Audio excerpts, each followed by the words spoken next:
Shalom, Bapak Ibu dan saudara-saudara yang dikasihi Tuhan, kita telah banyak berbicara kepada Tuhan di dalam doa-doa kita pagi hari ini. Kita juga telah berbicara kepada Tuhan dengan puji-pujian kita, dan sekarang kita akan mendengarkan firman Tuhan. Tuhan berbicara kepada kita lewat Alkitab, tetapi ada pengalaman-pengalaman hidup dari hamba-hamba Tuhan yang bisa menguatkan langkah kehidupan kita setiap hari. Dan karena itu hari ini kita akan mendengarkan firman Tuhan tidak dalam bentuk khotbah, tetapi dalam bentuk perbincangan santai dengan judul Ku Tahu Yang Kupercaya. Dan yang akan menjadi tamu kita untuk pagi hari ini adalah Bapak Daniel WW, Daniel WW. Mari kita sambut bersama Pak Daniel. Bertepuk tangan menyambut Pak Daniel.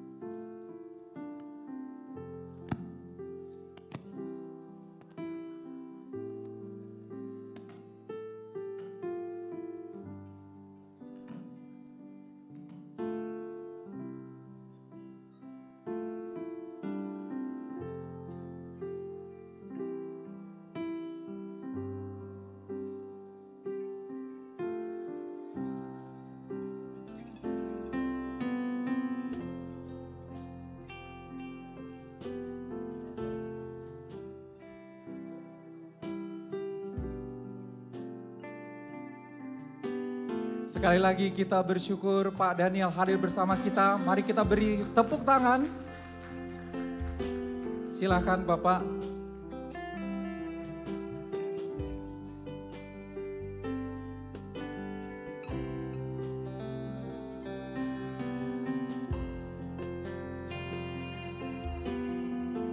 Silakan Pak.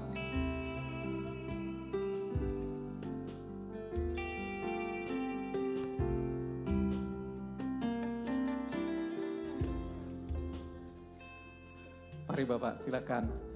Shalom Bapak. Shalom. Mungkin lebih nyaman lagi kalau kita duduk. Mari silakan Pak.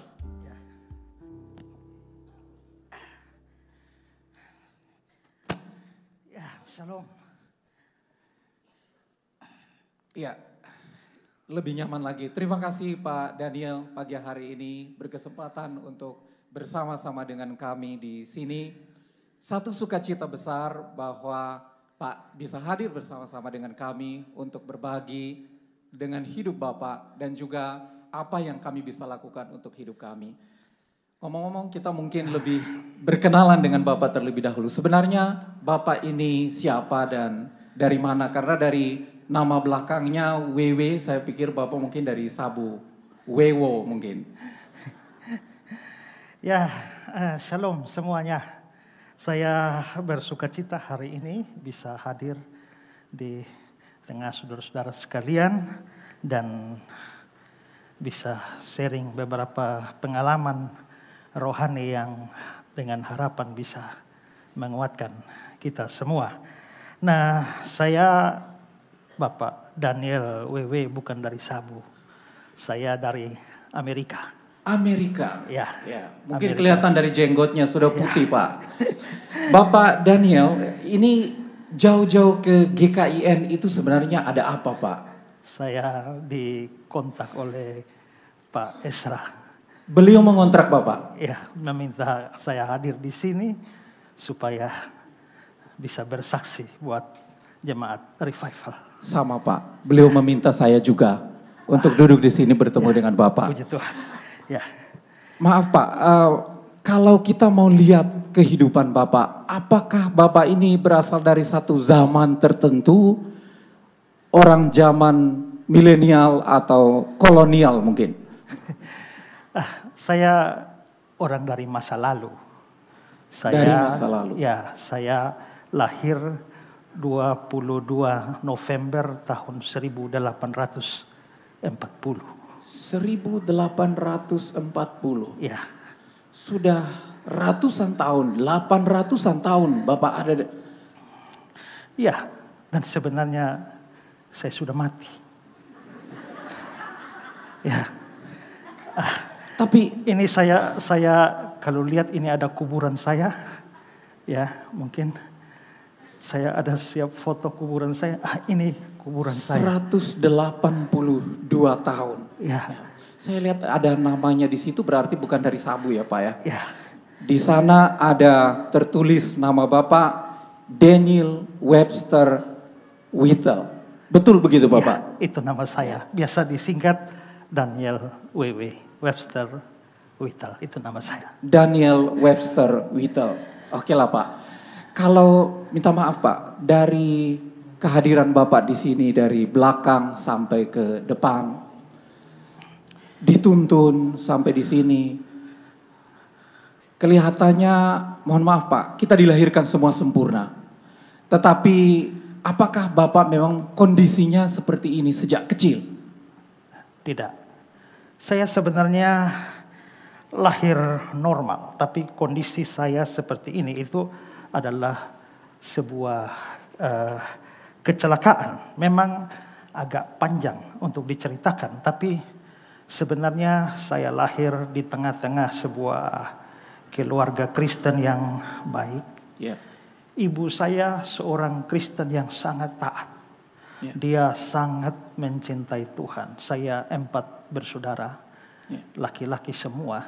Dan ibu saya mempunyai suatu kebiasaan untuk bercerita tentang Tuhan Yesus kepada kami berempat. Setiap hari, setiap malam. Sehingga cerita ibu saya itu terus terang membuat kami atau saya secara khusus itu begitu kagum kepada Tuhan Yesus. Tapi ya sebatas itu saja, kekaguman, belum ada satu hal yang lebih daripada sekedar kekaguman itu. Ya. Jadi itu membuat saya akhirnya ya sebagai seorang anak Kristen bisa tahu tentang Tuhan Yesus, dan itu sesuatu yang membanggakan karena cerita-cerita dari ibu saya. Ya.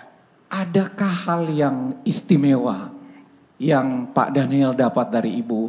Pak Daniel sampai sekarang yang membuat kemudian Pak Daniel tetap eksis dalam kondisi Pak sampai saat ini?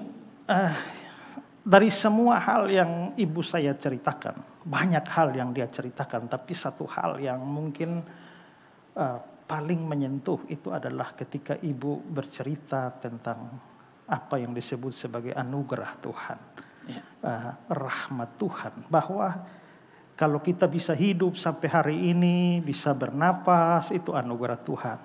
Bisa kerja, itu anugerah Tuhan.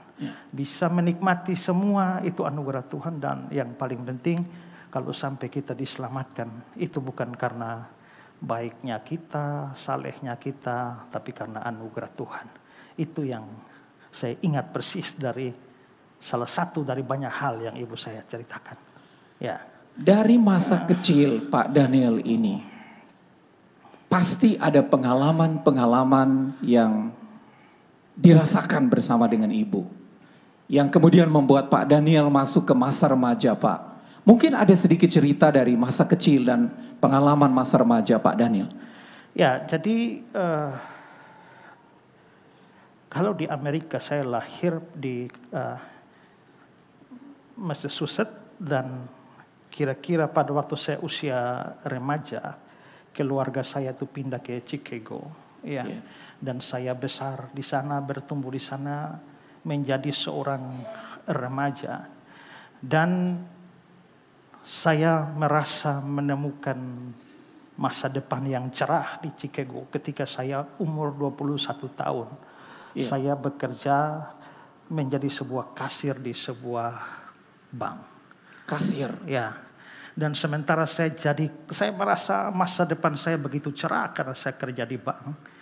Sementara itu saya juga terlibat di dalam salah satu gereja Tabernakel, dan saya terlibat dalam pelayanan sebagai guru sekolah minggu di gereja Tabernakel. Dan di gereja inilah saya menemukan seorang gadis cantik yang juga guru sekolah minggu. Namanya adalah Abigail Hanson. Dan saya sering memanggil dia dengan nama sayangnya Abby. Bukan Hanson, Pak.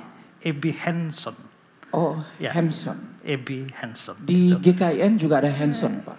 Oh ya. Tapi itu mungkin marga laki-laki, Iya. nama laki-laki. Abby Hanson, saya Abby ketemu Hanson. dengan dia dan akhirnya, ya singkat ceritanya dia menjadi kekasih saya. Ya. Lalu apa yang terjadi selanjutnya, Pak? 1861 Ya. itu pecah perang bersaudara di Amerika. Ya. Antara kubu Union Amerika Serikat melawan Confederate, yaitu negara-negara bagian Amerika Selatan. Ya. Itu pecah perang 1861 ya. Dan akhirnya dalam perang itu sebagai warga negara Amerika Serikat saya mendaftarkan diri untuk ke Angkatan Darat Amerika untuk terlibat dalam peperangan. Sebentar, Pak, sebentar. Bapak mendaftarkan diri masuk ke wajib militer tentara. Ya. Ya, tapi Bapak masih kasir juga. Sudah otomatis berhenti. Berhenti. Ya. Itu pekerjaan yang besar, yang banyak uangnya. Tapi Bapak memutuskan untuk menjadi tentara. Itu kenapa, Pak? Bukan keinginan saya. Bukan keinginan karena sendiri. itu wajib militer. Wajib militer di mana dalam perang itu semua warga negara usia 17 tahun ke atas semua wajib mendaftarkan diri dalam peperangan itu. Sehingga setuju tidak setuju, mau tidak mau saya harus mendaftarkan diri bersama dengan semua pemuda-pemuda yang lain yang seumuran dengan saya untuk perang. Jadi tidak peduli apapun, ya pekerjaan harus ditinggalkan. Iya. Begitu. Bapak mendapat restu dari ibu dan juga kekasihnya. Waktu itu belum jadi istri ya, Pak? Ya. Mau restu atau tidak restu ini kewajiban negara. Tapi mereka pasti cemas sebagai anggota keluarga. Terutama Edi, pacar saya. Okay. Ya, dia sangat khawatir dan dia merasa bahwa jangan-jangan ini saatnya dia kehilangan saya. Pergi ke medan perang. Medan perang, jangan-jangan saya mati di sana. Itu Tapi, berarti dia harus rela melepas Bapak. Itu juga kecemasan saya karena saya berpikir bahwa saya bisa jadi saya itu hari-hari terakhir saya mati di medan peperangan dan saya sedang dalam hubungan dengan Abby dan minimal saya tidak mau mati jomblo. Iya. Ya, dia juga tidak mau mati jomblo. Iya. Jadi sebelum saya perang, kalaupun saya mati, kita menikah dulu. Itulah sebabnya pada malam terakhir saya tuh ditempatkan di Kompi 2 Illinois dan sudah harus maju berperang pada 1862. 27 Agustus 1862 saya sudah harus di lokasi pertempuran. 27. Itu kekasih Bapak masih di luar, terpisah dengan Bapak. Jadi belum masuk ke medan peperangan, tapi sudah tahu tempatnya. Tanggal 27, tapi 26 malam. Karena saya bilang tadi saya tidak mau mati jomblo. 26 Agustus. Bapak tidak bermaksud menyindirkan, Pak? Ya, tidak. Tidak. Pada 26 Agustus 1862, pada tengah malam secara diam-diam, saya menikah dengan Abby.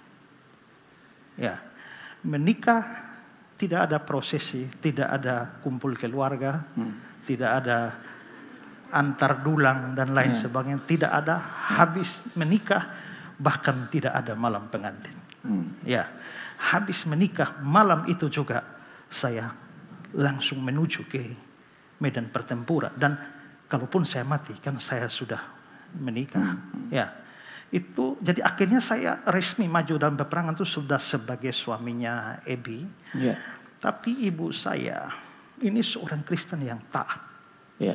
Mama saya begitu menyayangi saya dan dia melepaskan saya ke medan peperangan dengan berurai air mata. Dan dia menyertai saya dengan begitu banyak doa. Begitu banyak doa. Lalu dia menitipkan satu buah buku di saku saya. Dia masukkan di saku saya. Saya lihat ternyata Alkitab Perjanjian Baru. Lalu dia masukkan lagi satu buku di ransel saya dan ternyata itu adalah buku lagu Mazmur-Mazmur. Jadi saya maju ke medan pertempuran sebagai suami Ebi dan sekaligus membawa modal Alkitab Perjanjian Baru dan satu buku nyanyian. Modalnya Alkitab Ya. dan buku lagu. Apa yang Bapak lakukan dengan Alkitab dan buku lagu itu? Di dalam medan pertempuran sudah pasti tidak memperhatikan apa-apa tentang hal itu. Karena konsentrasi bukan pada baca Alkitab. Yeah. Konsentrasi bukan menyanyi. Yeah. Ini mau masuk pertempuran antara hidup dan mati. Jadi untuk sementara Alkitab dan buku nyanyiannya saya tidak gubris. Ya. Apakah Bapak merasakan satu perubahan tersendiri ketika Bapak punya Alkitab itu dan punya buku nyanyian itu yang menyertai Bapak di dalam medan peperangan? Nah, saya tidak rasa apa-apa. Yang pasti adalah bahwa saya hari itu harus fokus kepada pertempuran yang ada. Dan dalam pertempuran itu,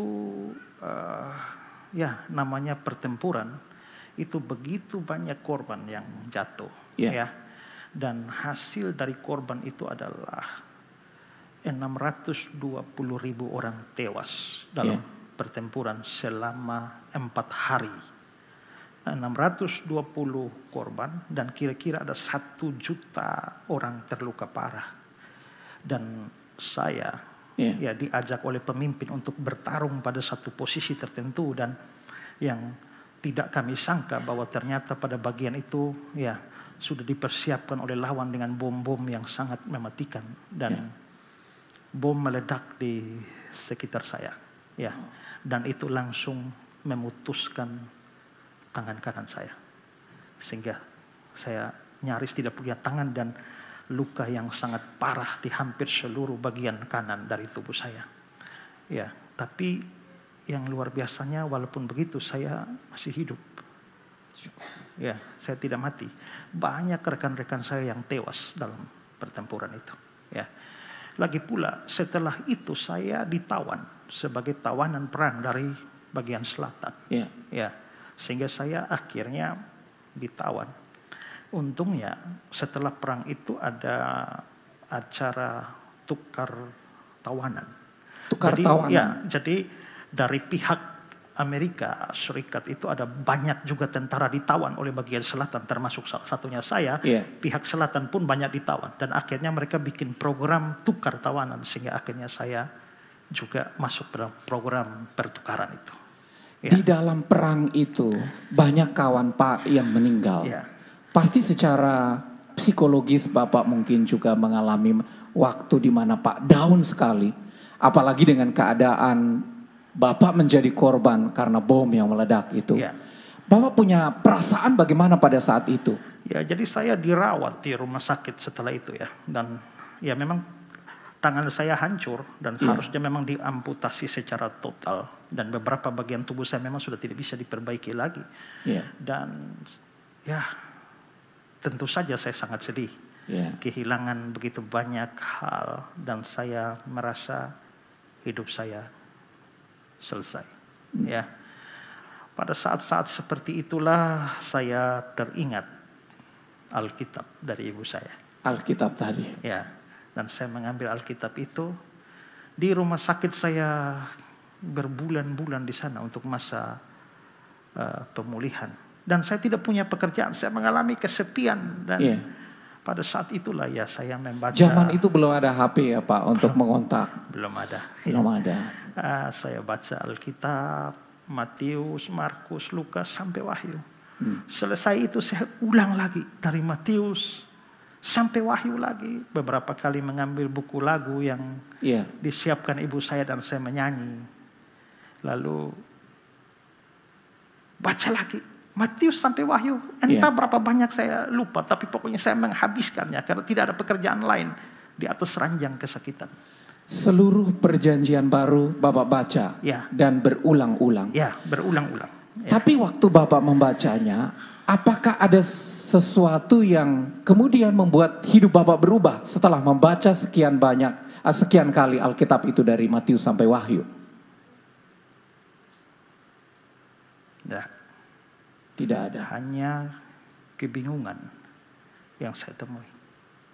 Ya. Terus terang saya dengan baca Alkitab, saya jadi kenal siapa Yesus itu. Ya. Yang sudah diceritakan oleh ibu saya pada waktu saya kecil. Jadi saya kenal, tapi terus terang membaca Alkitab sekian banyak tetap menyisakan kebingungan besar di dalam pikiran saya. Saya heran, saya bingung. Kalau memang seperti yang saya baca di Alkitab bahwa Tuhan itu mengasihi saya. Ya. Seperti yang diceritakan ibu saya, Tuhan Yesus yang pemurah, pengasih. Tapi saya tidak mengerti mengapa dia menghancurkan masa depan saya. Ya. Mengapa masa depan saya yang begitu cerah sebagai seorang di bank itu harus hancur di medan peperangan. Kalaupun di medan perang, coba saya selamat dan hidup dengan baik. Oke, tapi dalam keadaan cacat seperti ini. Mengapa Tuhan izinkan saya cacat? Mengapa dia berikan penderitaan? Saya pikir semua, saya baca dari Matius sampai Wahyu, ulang lagi Matius sampai Wahyu, saya tidak menemukan jawaban. Saya membaca, saya jadi lebih kenal, lebih tahu siapa Yesus. Tapi saya tidak menemukan jawaban-jawaban. Mengapa semua penderitaan ini harus saya alami? Mengapa sampai kalau Tuhan Maha Kasih? Ya, yang saya heran juga. Saya heran mengapa? Tapi saya heran juga mengapa begitu banyak teman saya mati di medan perang. Saya kok selamat. Tapi kalau selamat kok cacat. Ya mending mati saja daripada hidup cacat. Mengapa dia izinkan saya hidup dalam kecacatan seperti ini? Saya pikir, saya tidak menemukan jawabannya. Itulah sebabnya makin saya baca Alkitab, makin kenal Tuhan, tapi makin membingungkan. Bapak mengenal Tuhan. Ya. Sejak kecil Bapak diajari oleh ibu. Masih ada pengalaman-pengalaman bersama dengan ibu yang Bapak ingat. Bapak membawa Alkitab, tapi Bapak tidak mengerti jalan-jalan Tuhan. Begitu Bapak? Ya. Dan saya kira itu pengalaman semua orang juga ya. Ya, termasuk jemaat di sini mungkin mendengar khotbah ya. Iya. Lalu jadi tahu siapa Tuhan, jadi tahu siapa Yesus. Tapi kita tidak mengerti banyak hal dalam hidup kita. Kenapa saya sakit? Iya. Kenapa saya lumpuh? Kenapa saya stroke? Iya. Kenapa saya harus kehilangan orang-orang yang saya kasihi? Kenapa saya harus kehilangan orang tua? Kenapa saya harus kehilangan anak? Kenapa saya harus kehilangan kekasih? Iya. Banyak hal menjadi tanda tanya dalam hidup ini. Walaupun terus terang kita tahu tentang Tuhan. Iya. Dan itulah yang saya alami. Itu pengalaman semua orang menurut saya. Pak Daniel, ini apa bukan sekedar masalah psikologis atau pergumulan batin sebenarnya seseorang untuk berhubungan dengan Tuhan? Ya, tapi saya juga tahu bahwa memang di Alkitab sendiri kan dikatakan memang bahwa jalan Tuhan itu begitu tinggi. Jadi memang kita nggak tahu. Ya, nggak tahu. Saya bersyukur walaupun banyak pertanyaan yang tidak terjawab. Tapi saya ya bisa tambah mengenal Tuhan. Jadi walaupun saya baca Alkitab, menyanyi, sampai titik itu pun saya, seperti saya bilang tadi, seperti pengalaman masa kecil ketika ibu bercerita tentang Tuhan Yesus, sampai pada kekaguman. Tidak lebih daripada itu. Bahkan pada saat saya baca Alkitab pun saya menjadi tahu Yesus itu seperti ini, Tuhan itu seperti ini, seperti itu. Dia Maha Kuasa. Tapi pertanyaan-pertanyaan saya tidak terjawab. Sebentar Pak Daniel. Apakah ada satu titik yang kemudian membawa Bapak untuk betul-betul percaya kepada Tuhan, menerima Yesus sebagai Tuhan dan Juru Selamat di hati Bapak? Dalam aktivitas-aktivitas itu Bapak sendiri sudah menerima Yesus? Belum. Menerima Yesus dalam pengertian percaya kepada Dia secara pribadi, Tuhan dan Juru Selamat, tidak. Tapi ada satu peristiwa yang sebenarnya menentukan. Ini kan di rumah sakit. Iya. Bukan hanya saya, banyak pasien perang ada di sana. Dan saya ada di sana dan dirawat berbulan-bulan dan setiap hari baca Alkitab, menyanyi, baca Alkitab. Satu malam seorang perawat datang kepada saya. Ada seorang pemuda yang sekarat, mungkin akan segera meninggal. Kondisinya lebih parah dari Bapak. Lebih parah. Dia butuh didoakan. Lalu perawat itu meminta saya untuk pergi berdoa bagi pemuda itu. Ya jelas saya tidak mau. Saya tidak mau karena saya tidak pernah punya pengalaman mendoakan orang. Dan saya tidak tahu bagaimana saya harus berdoa, apalagi orang mau meninggal. Tapi perawat itu tiba-tiba mengatakan, saya kira Anda orang Kristen. Karena setiap hari saya lihat Anda baca Alkitab dan menyanyi. Itu memukul saya. Iya juga ya. Dia kira Bapak orang Kristen karena membaca Alkitab. Kalau begitu saya bukan orang Kristen. Kalau saya tidak pergi dan berdoa. Akhirnya saya setuju untuk pergi. Dan saya pergi ke sana, saya berdiri melihat pemuda itu dengan wajah yang sangat kesakitan. Tapi pada waktu saya mau berdoa bagi dia, saya merasa siapa saya yang harus berdoa bagi dia. Saya tidak layak. Sedangkan saya sendiri belum sungguh-sungguh percaya kepada Yesus, walaupun saya tahu, saya kenal dia. Saya sendiri, ini saya berpikir bahwa orang ini mau mati, berarti dia perlu pengampunan dosa.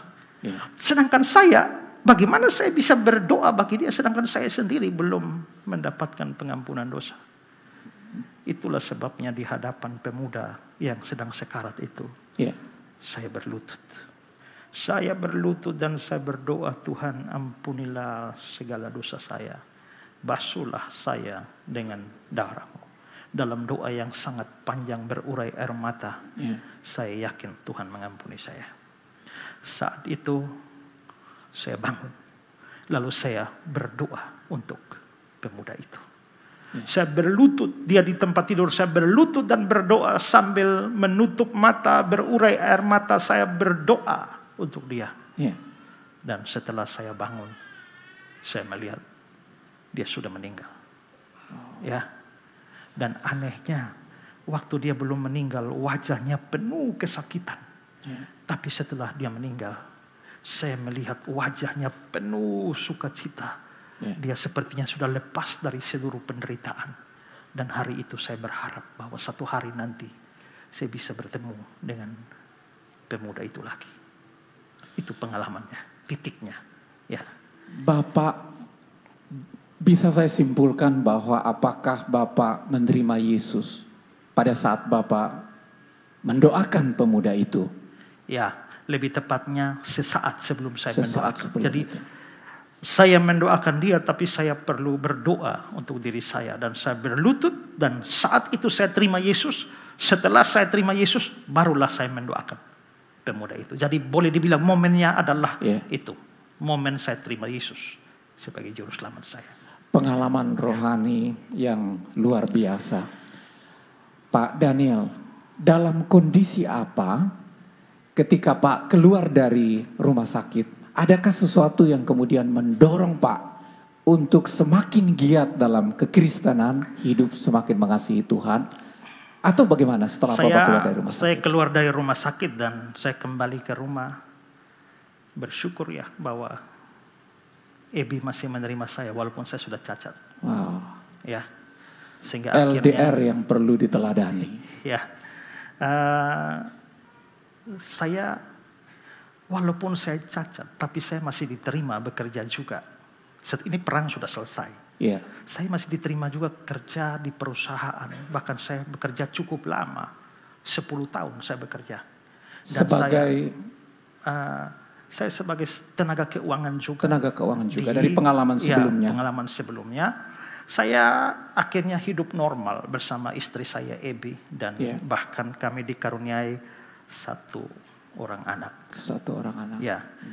Saya beri nama dia Mary Whittle, yang biasa kami sapa dia sebagai May, nama panggilan. Ini foto anak saya.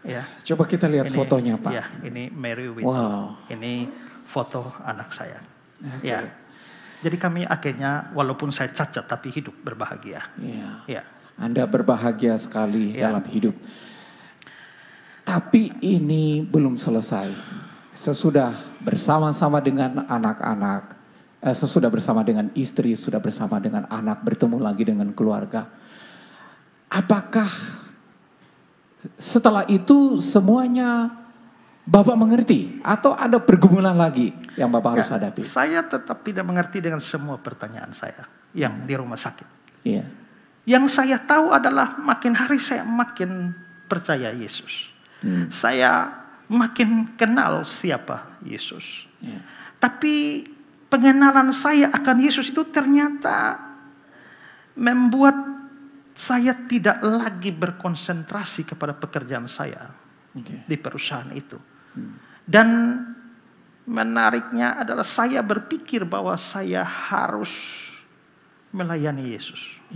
Saya harus memberikan hidup saya untuk melayani Yesus.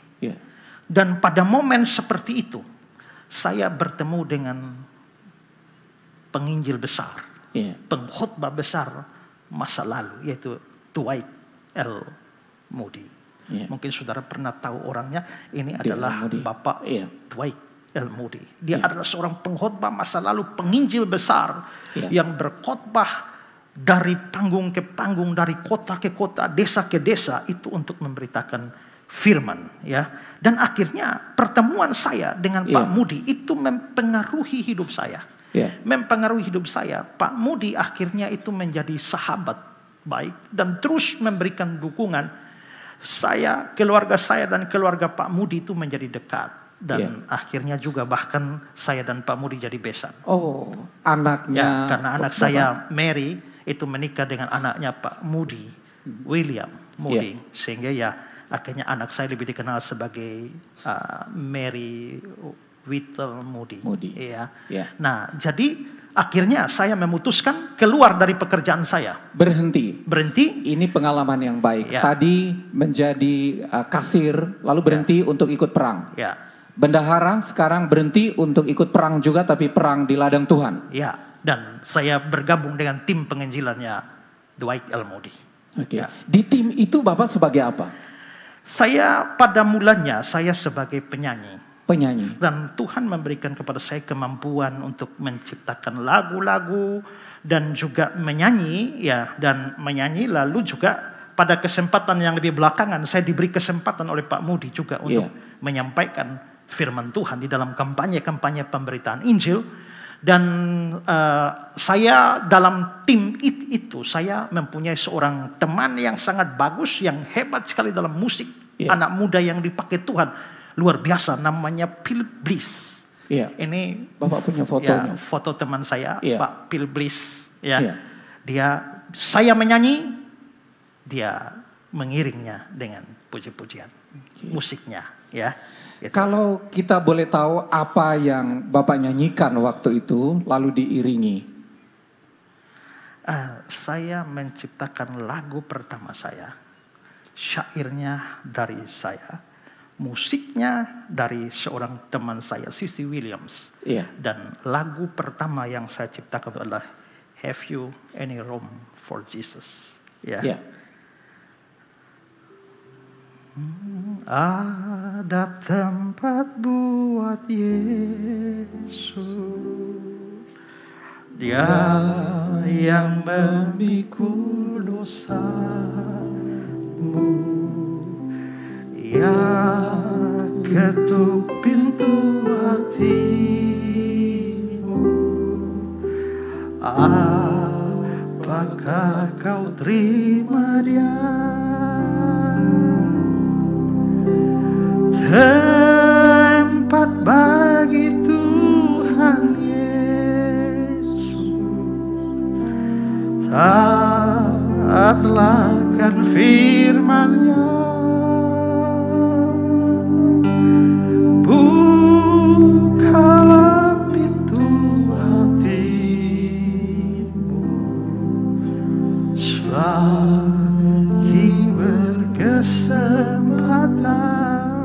Have You Any Room for Jesus? Itu lagu Bapak. Ya, betul itu lagu Bapak. Kenapa? Saya meragukan karena yang saya baca itu ditulis oleh El Nathan, bukan oleh Bapak. Ya, memang dalam banyak publikasi lagu itu, misalnya dalam publikasi yang berikut ini ya, kita bisa lihat bahwa itu ditulis nama El Nathan. Ya. Yeah. Coba kita lihat salah satu itu El Nathan. Karena itu Bapak meragukan saya. Saya meragukan karena tidak. Daniel ke Nathan jauh, Pak. El Nathan itu nama samaran. Nama saya. samaran. Yang ada makna khusus. Ya, Allah memberi. Ya. Jadi banyak publikasi lagu saya menggunakan nama samaran El Nathan. Tapi begitu lagu saya sudah beredar cukup banyak, orang, kalau saya sendiri yang mempublikasikannya El Nathan. Tapi kalau orang-orang mempublikasikan, mereka selalu pakai nama asli saya, Daniel Webster Whittle. Ya. Menarik sekali Pak Daniel, kesaksian hidup yang luar biasa dan makna lagu yang sangat dalam. Karena saya terlibat dalam penginjilan dengan Pak Moody. Jadi Pak Moody selalu berkhotbah, memberitakan Injil dan menarik banyak orang datang percaya pada Yesus. Ya. Dan selalu Pak Moody berkata, ya, apakah kamu mau terima Yesus? Adakah hatimu terbuka atau adakah sisa tempat di hatimu untuk Yesus? Ketika Pak Moody berkhotbah dan saya sering mendengar Pak Moody khotbah seperti itu, saya mengambil kertas dan have you any room for Jesus. Waktu Bapak menulis lagu itu, dalam pikiran Bapak itu apakah terbayang pengalaman-pengalaman sebelumnya tentang lagu itu? Karena saya pun pada akhirnya, saya terus terang saya salah satu yang saya heran, saya sudah belajar dan sudah tahu cerita tentang Tuhan Yesus. Dari ibu saya, tapi belum ada ruang di hati saya untuk Yesus. Saya bahkan sudah membaca Matius sampai Wahyu berulang-ulang, tetap tidak ada tempat bagi Yesus di hati saya. Yang saya herankan adalah mengapa Tuhan memakai pemuda 17 tahun di rumah sakit itu. Dan membawa saya buka hati, ada ruang bagi Yesus. Dan mengapa Tuhan memakai saya untuk membawa pemuda 17 tahun itu kepada Yesus. Itu unik. Dia membawa saya pada Yesus. Saya membawa dia pada Yesus. Nah, semua orang perlu terima Yesus. Tapi adakah tempat di hati setiap orang untuk Yesus? Have you any room for Jesus? Saya rasa menarik sekali kalau kita nyanyi bersama-sama dengan jemaat lagu itu. Boleh kita nyanyi ya Pak? Boleh. Lagu ini ada 3 ayat, kita boleh nyanyi bersama-sama. Ya.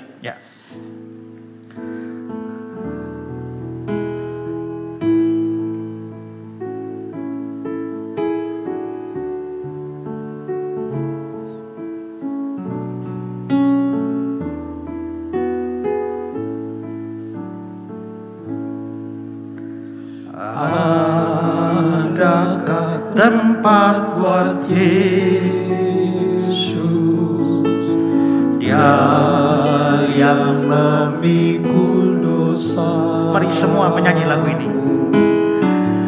Dia ketuk pintu hatimu.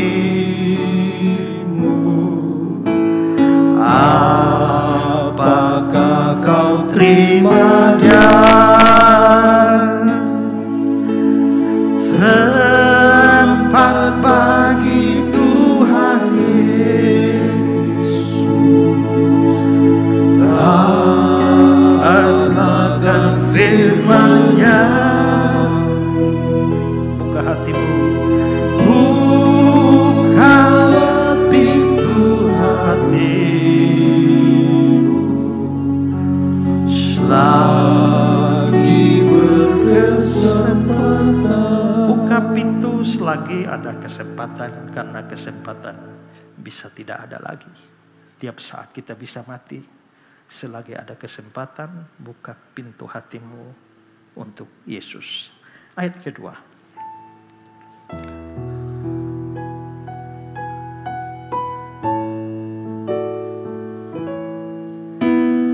Kau beri tempat bagi dunia,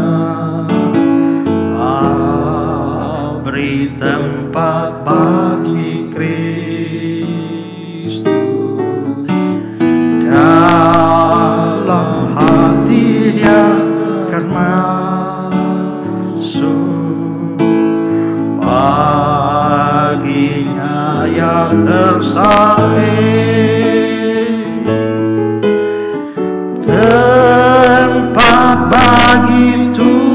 Tuhan Yesus,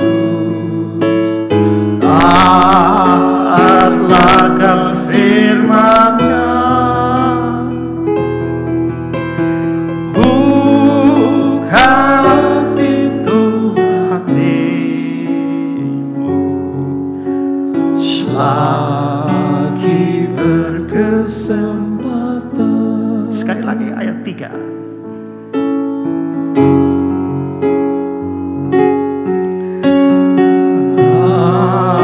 Adakah tempat buat Yesus yang memanggil sekali lagi hari ini untuk terima, besok kau kan terlambat. Tempat bagi Tuhan Yesus, tempat bagi Tuhan Yesus, taatlah akan firman-Nya, bukalah pintu hatimu selagi berkesempatan. Pak, Iya. ketika lagu ini dinyanyikan dan Pak Mudi mengundang banyak orang, ribuan orang datang dan buka hati mereka pada Yesus, itu kebanggaan luar biasa. Dan saya bersyukur bahwa orang cacat seperti ini Tuhan bisa pakai untuk memanggil orang datang kepada Tuhan. Ya. Tuhan dapat memakai siapa saja membawa orang lain kepada Tuhan. Ya. Selain lagu-lagu ini Pak, apakah Bapak punya lagu-lagu lain yang Bapak buat?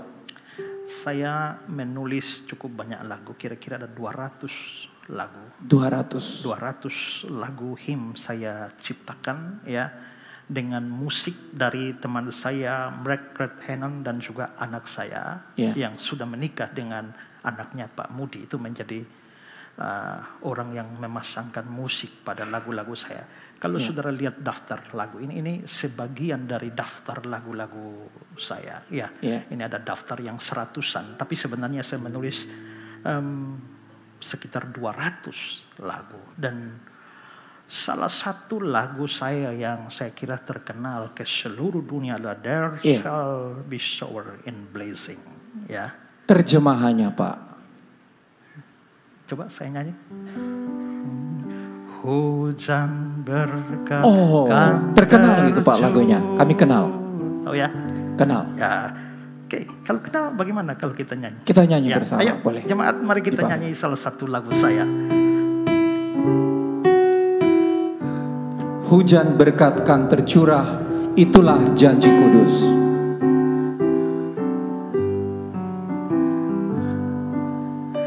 Hujan berkat kan tercurah, itulah janji kudus.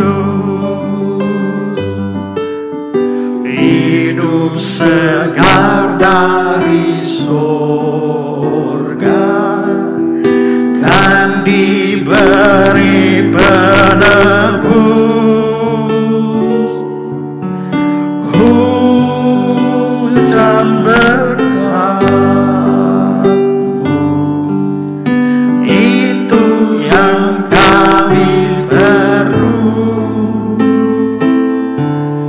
Sudah menetes berkat-Mu, biar tercurah penuh. Nah, itu lagu ada beberapa ayat, tapi saya tahu jemaat banyak yang tahu lagu ini, hanya tidak tahu bahwa saya yang Tuhan pakai menulis lagu itu. Puji Tuhan Pak Daniel.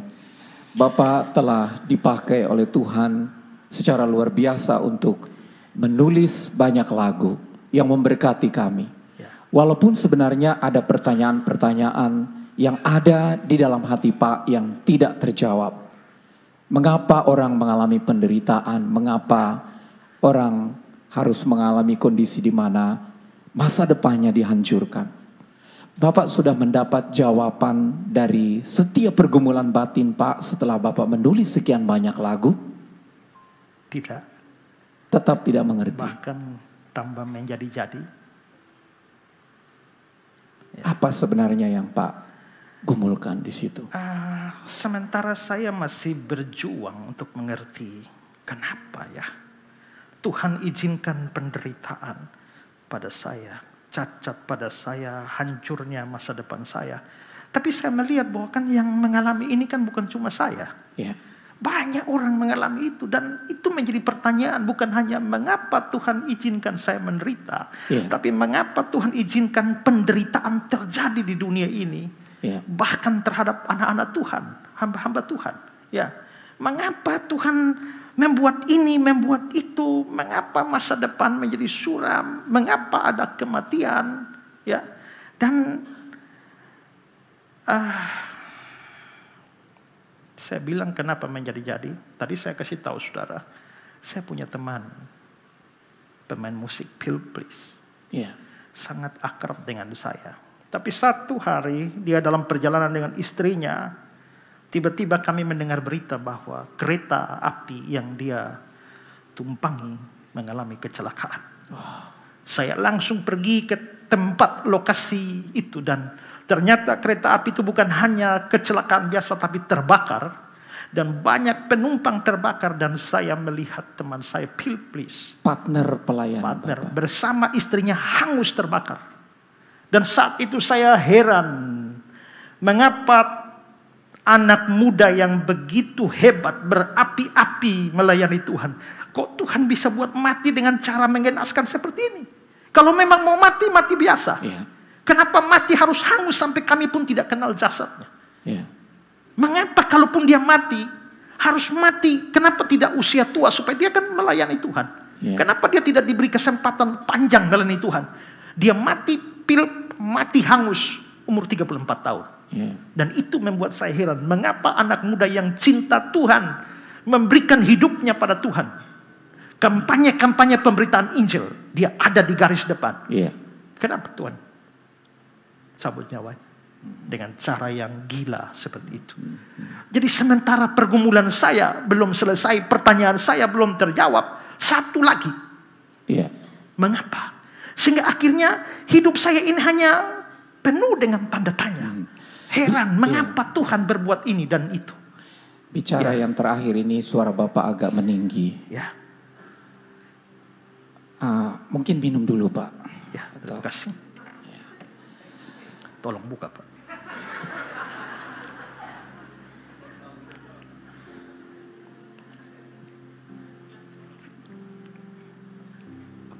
Maaf saya agak emosional. Bapak agak emosional sampai di situ. Tapi apakah emosional Bapak barusan adalah tanda bahwa Bapak mulai kecewa dengan Tuhan? Tidak. Saya tidak kecewa. Saya percaya. Hanya saya tidak mengerti mengapa itu terjadi. Saya tetap percaya. Saya baca Alkitab, saya percaya. Tapi kenapa sampai itu harus terjadi? Apa rencananya Tuhan di balik ini?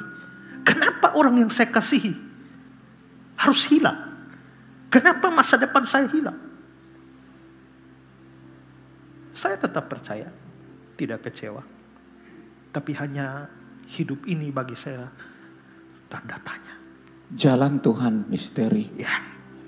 Bahkan saya bertanya bukan hanya soal penderitaan. Mengapa ada cinta? Mengapa ada kasih?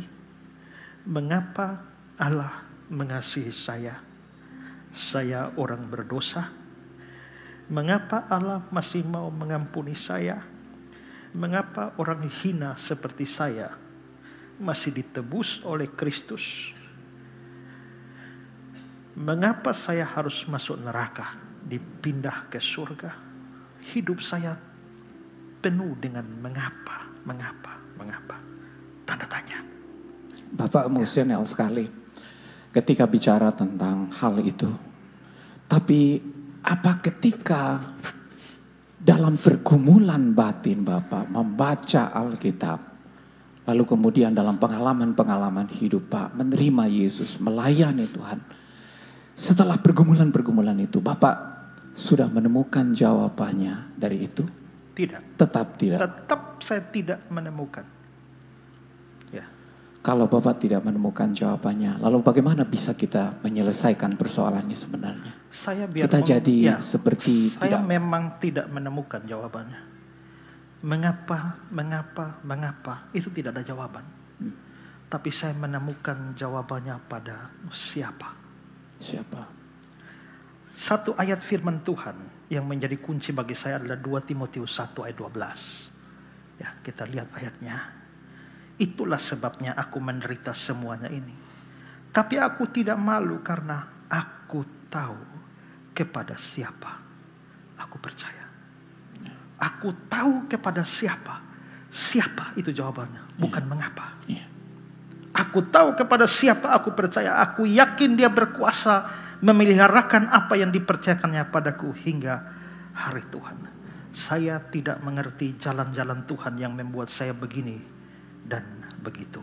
Tapi yang saya tahu adalah siapa yang aku percaya dan kepada siapa saya mempercayakan diri. Itu kuncinya. Bapak selalu membuat pengalaman-pengalaman hidup Bapak itu dalam bentuk lagu-lagu. Dari pengalaman hidup itu apa? Bapak juga dari pengalaman membuat ini, lagu? itu memang saya tuangkan dalam sebuah lagu. Sehingga lagu saya itu, kan saya ini mengapa, banyak hal saya tidak tahu. Tapi saya tahu, saya percaya. Kepada siapa saya percaya. Itulah sebabnya dalam lagu-lagu saya pernah menulis sebuah lagu 5 ayat. Dan seluruh ayat itu dimulai dengan kata-kata I know not. Aku tidak tahu. I know not. Aku tidak tahu. Ya, coba lihat ini ayat 1 dari lagu saya. Ya, saudara lihat yang I know not. Saya tidak tahu. Saya tidak mengerti. Ayat 2-nya. Ayat 2-nya I know not. Ayat ketiga, I know not. Ayat keempat, I know not. Ayat yang kelima, I know not. Saya tidak tahu, tidak mengerti. Saya heran. Tapi karena saya tahu siapa yang saya percaya, maka ref yang saya buat adalah kontras dengan 5 ayat I know not. Dalam refnya, but I know. Coba lihat refnya. But I know. Seolah-olah dalam 5 ayat ini saya mencurahkan seluruh pengeluhan saya. Saya tidak tahu, saya heran, saya tidak mengerti. Tapi refnya adalah titik balik. But I know. Tapi saya tahu. I know whom I have believed. Aku tahu kepada siapa aku percaya. Jadi Daniel, dalam hidup ini ada banyak yang kita tidak tahu, tidak mengerti. Tapi teguhkan hatimu. Karena yang paling penting adalah kamu tahu kepada siapa kamu percaya.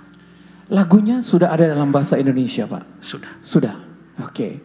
Ku heran Allah mau memberi. Nanti Pak Daniel, saya mau kita sama-sama menyanyikan lagu ini, Ku heran Allah mau memberi. Tapi bisa Bapak kasih tahu kita secara singkat, Bapak bisa jelaskan makna dari kata-kata lagu ini? Oke. Saya berikan dalam terjemahan Indonesia saja.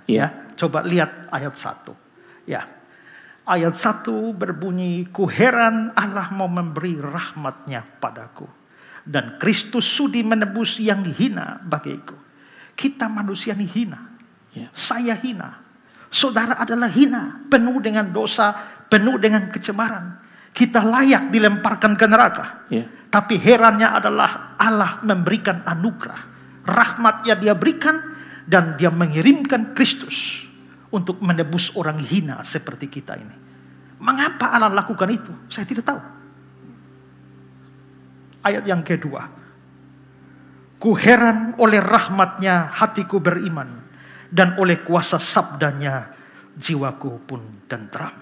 Melihat kondisi manusia berdosa Tidak mungkin manusia itu bisa atas inisiatif sendiri datang pada Allah. Beriman kepada Allah. Tidak. Kalau harus inisiatif sendiri beriman pada Allah, saya sudah beriman sejak ibu saya cerita. Kalau dari diri sendiri, saya pasti sudah beriman sejak saya masuk di rumah sakit. Baca Alkitab, Matius sampai Wahyu. Ternyata baca Matius sampai Wahyu berkali-kali pun tidak buat saya beriman. Tapi siapa sangka pengalaman dengan anak muda yang sekarat itu membuat saya beriman. Saya merasa itu bukan dari diri saya, tapi saya ditarik oleh Kristus sendiri. Dialah yang mengaruniakan iman kepada saya, sehingga saya bisa percaya. Kenapa dia berikan iman pada saya? Saya tidak tahu. Saya tidak mengerti. Tapi yang pasti adalah setelah itu firman-Nya itu pun bikin saya tentram.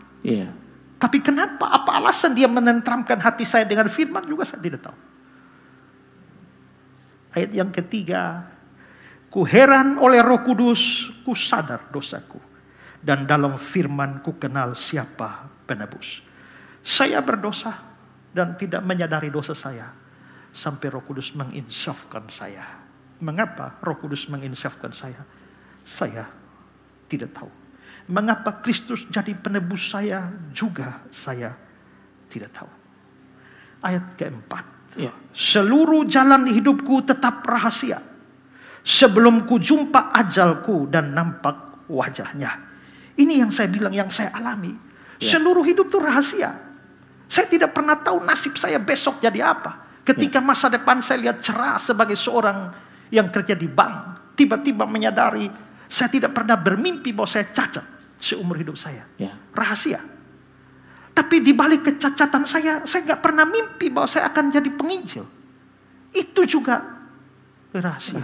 Bersama dengan Philip, kami melayani, juga tidak pernah menyadari bahwa dia akan mati dengan cara seperti itu. Kenapa? Itu juga rahasia. Mungkin saja rahasia itu baru terjawab kelak ketika kita langsung bertemu dengan Tuhan. Mengapa hidup kita ini rahasia? Dengan penuh rahasia, saya tidak tahu. Ayat ke-5. Ku tidak tahu harinya kelak kembali Tuhanku. Saya tidak tahu kapan Tuhan Yesus janji akan datang kembali. Tapi kapan? Tidak tahu. Ku sudah mati ataukah ku langsung bertemu? Karena kita bisa mati, lalu Tuhan Yesus datang, kita bangkit. Tapi kalau Tuhan Yesus datang hari ini, kan saya tidak mati. Saya langsung bertemu. Jadi kapan Tuhan datang? Apakah setelah saya mati? Atau selama saya masih hidup? Saya juga tidak tahu. Jadi ternyata hidup ini banyak tanda tanyanya. Tapi refnya. Namun ku tahu yang ku percaya. Tuhan Yesus Kristus. Saya tidak tahu banyak hal. Tapi saya tahu kepada siapa saya percaya. Ku yakin akan kuasanya. Dia menjaga yang kutaruhkan hingga harinya kelak. Dia menjaga yang kutaruhkan. Apa yang kutaruhkan? Bahkan iman kita dia jaga. Saya menaruh iman saya pada dia. Ku tahu kepada siapa ku percaya. Saya taruh iman saya pada dia. Tapi dia menjaga yang kutaruhkan. Dia menjaga iman saya. Jadi bukan saya yang menjaga supaya saya tetap percaya. Tapi dia yang menjaga saya. Sehingga saya akhirnya tetap percaya sampai akhir.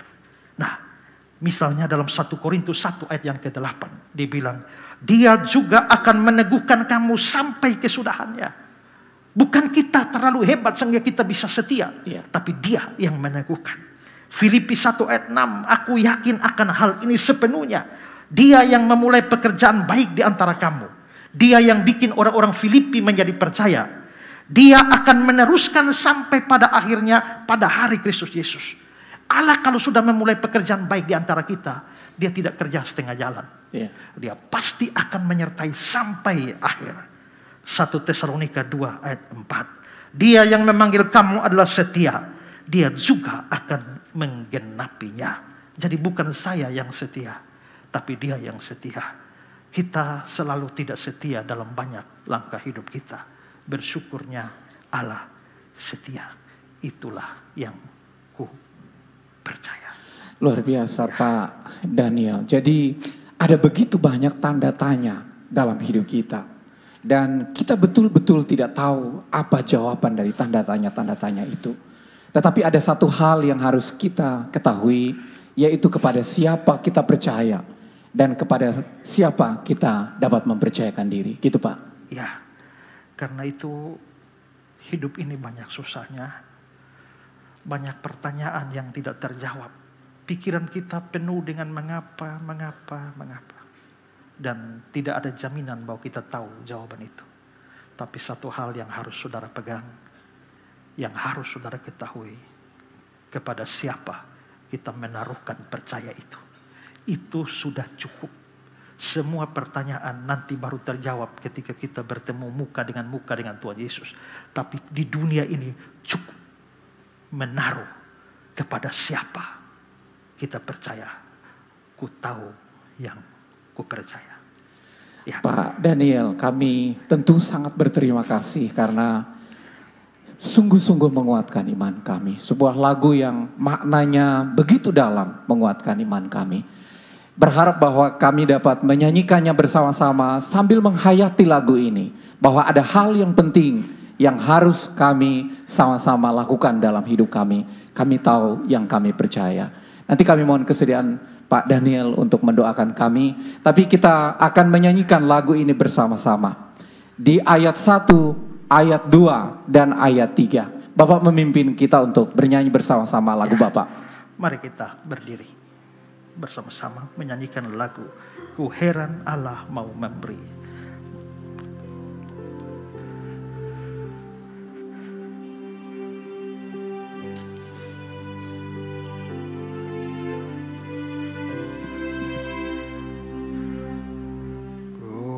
Heran Allah mau memberi rahmat-Nya padaku, dan Kristus sudi merebus yang hina bagaiku. Namun ku tahu yang ku percaya, dan aku yakin kan kuasanya. Ia menjaga yang ku taruhkan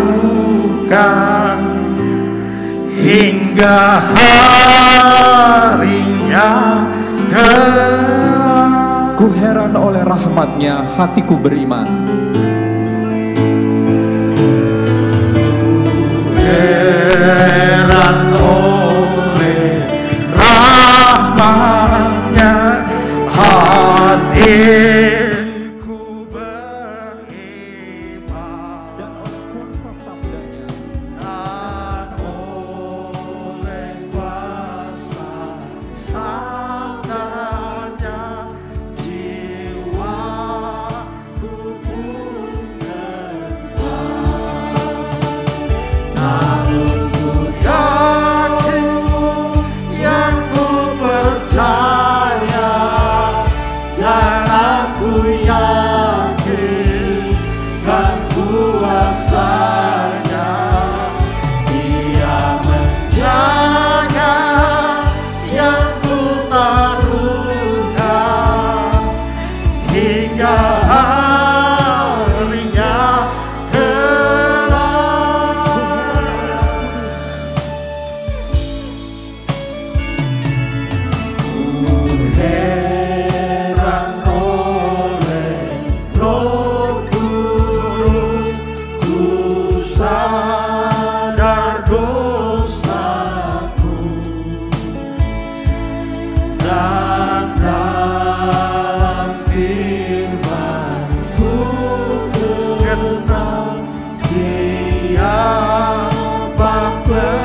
menemukan jawabannya. Kami tidak menemukan banyak jawaban dari penderitaan dan kesulitan kami. Kami tidak menemukan jawaban dari karya Allah atas hidup kami. Kami tidak menemukan jawaban dari kasih Yesus kepada kami. Kami tidak menemukan jawaban dari pekerjaan Roh Kudus dalam diri kami. Tapi kami tahu kepada siapa kami percaya. Tuhan, biarlah ketika kami tahu kepada siapa kami percaya, meneguhkan iman kami untuk menjalani hidup kami. Iman yang telah kami taruhkan ketika kami percaya pada Tuhan. Tuhan peliharakan sehingga kami boleh sampai pada garis akhir dari perjalanan iman kami. Bukan karena kami setia, tapi karena Allah setia. Bukan karena kami berhasil meneguhkan langkah kami sendiri, tapi karena Allah meneguhkan kami sampai pada hari Kristus Yesus. Hamba berdoa untuk setiap saudara, setiap jemaat, baik yang hadir di tempat ini maupun secara online, yang sedang bergumul dengan kesulitan-kesulitan hidup dan tidak mengerti mengapa semua itu menimpa mereka. Teguhkan firman Tuhan ini supaya mereka tahu kepada siapa mereka percaya, dan itu sudah cukup untuk membawa iman itu sampai pada akhir. Terima kasih untuk pengalaman hidup yang luar biasa, yang menjadi inspirasi bagi setiap orang Kristen di sepanjang zaman. Dan biarlah nama Tuhan dimuliakan di balik semua ini. Dan kami semua boleh punya keyakinan iman. Ku tahu kepada siapa ku percaya. Ku tahu yang ku percaya. Amin. Silakan duduk. Pak Daniel, kami sangat berterima kasih tentunya karena Bapak bisa berbagi waktu, memberi inspirasi hidup kepada kami. Terima kasih untuk waktu Bapak berbagi. Tuhan memberkati. Kita akan menyanyikan lagu ini 2 ayat lagi sambil mengiring Pak untuk kembali ke tempat. Terima kasih banyak Pak.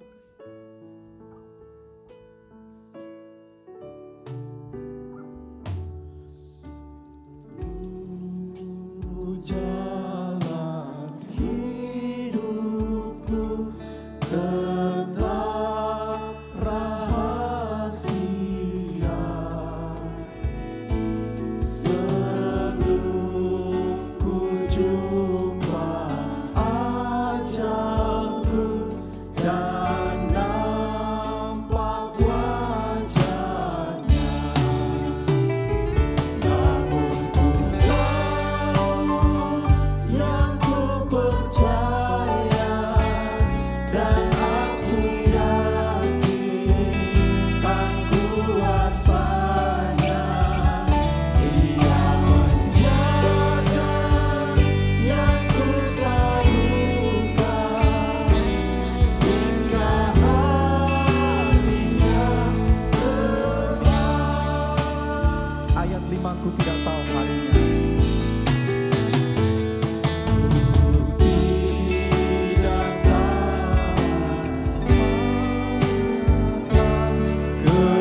Kembali Tuhanku, ku sudah mati ataukah ku langsung bertemu.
Terima kasih untuk Bapak Daniel Wewe yang dalam talk show ini menginspirasi kita semua. Ku tahu yang ku percaya.